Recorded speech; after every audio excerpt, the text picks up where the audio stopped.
Bonjour.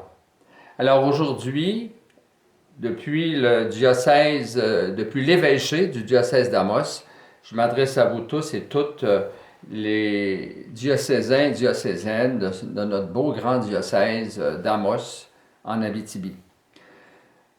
Il y a 48 heures, je suis rentré d'une longue réunion la semaine dernière avec les évêques au Cap-de-la-Madeleine. Et puis, vous avez été présent dans mon cœur et mes prières. Évidemment, la situation actuelle due au COVID-19 fait qu'on a dû modifier beaucoup de nos habitudes, de nos coutumes, dans nos paroisses, dans nos familles même et dans nos agirs.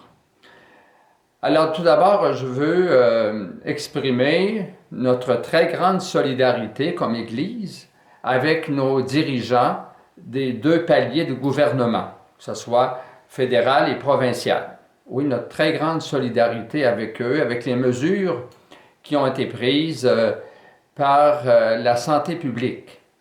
Nous voulons et nous vous demandons d'être obéissants aux consignes qui sont données pour protéger tout le monde et pour empêcher l'expansion du virus.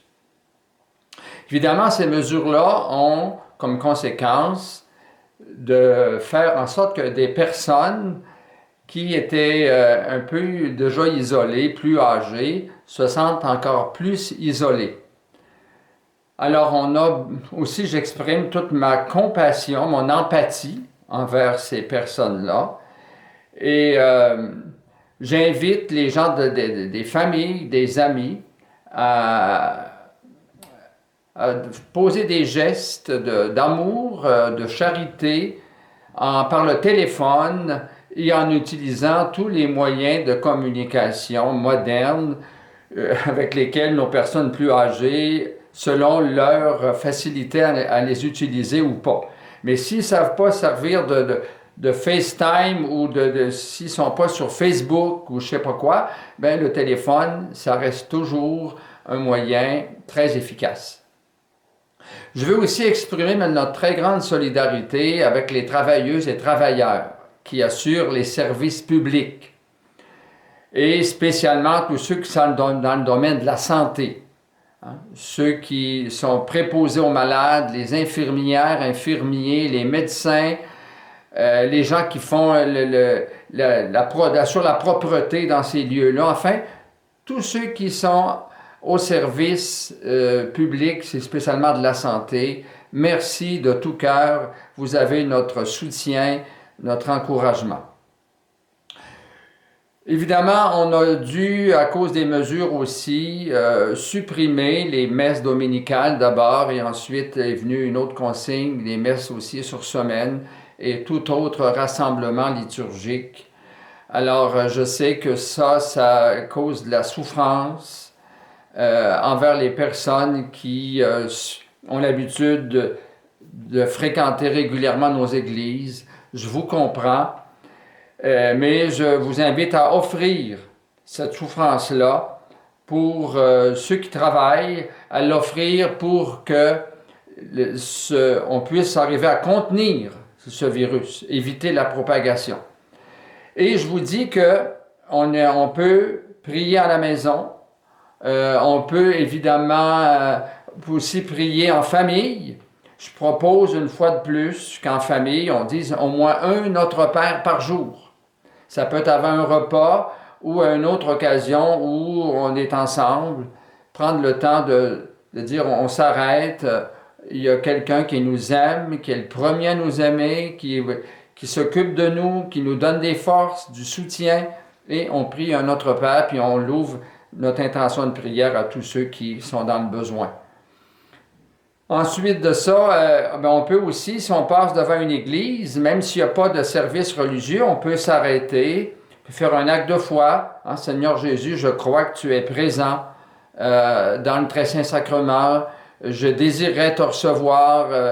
Viens dans mon cœur. On peut faire une communion de désir, que ce soit devant l'édifice même de l'Église, ou ça, on peut le faire à la maison, évidemment aussi, la communion de désir, qui est aussi une communion spirituelle, on peut la faire n'importe où, dans n'importe quelle circonstance, puis inviter nos malades aussi à le faire. Et je veux aussi vous inviter à être solidaire, en tout cas à penser aux besoins de nos fabriques. Le fait qu'il n'y ait plus de messe dominicale, évidemment, ça réduit énormément les entrées pour les finances. Alors, pour payer les dépenses, on est encore en hiver, il faut encore chauffer, etc.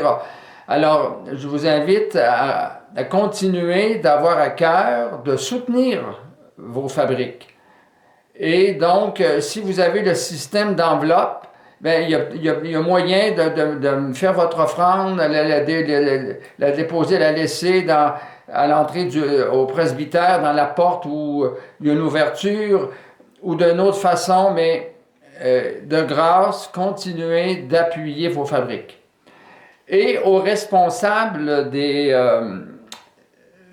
fabriques, c'est-à-dire aux marguilliers, aux présidents de l'Assemblée de fabrique, je vous dis que le diocèse actuellement, on est à étudier une façon de vous aider directement, comme le gouvernement vient d'annoncer des mesures pour aider les gens qui ne peuvent pas se rendre à leur travail, aider aussi les entrepreneurs.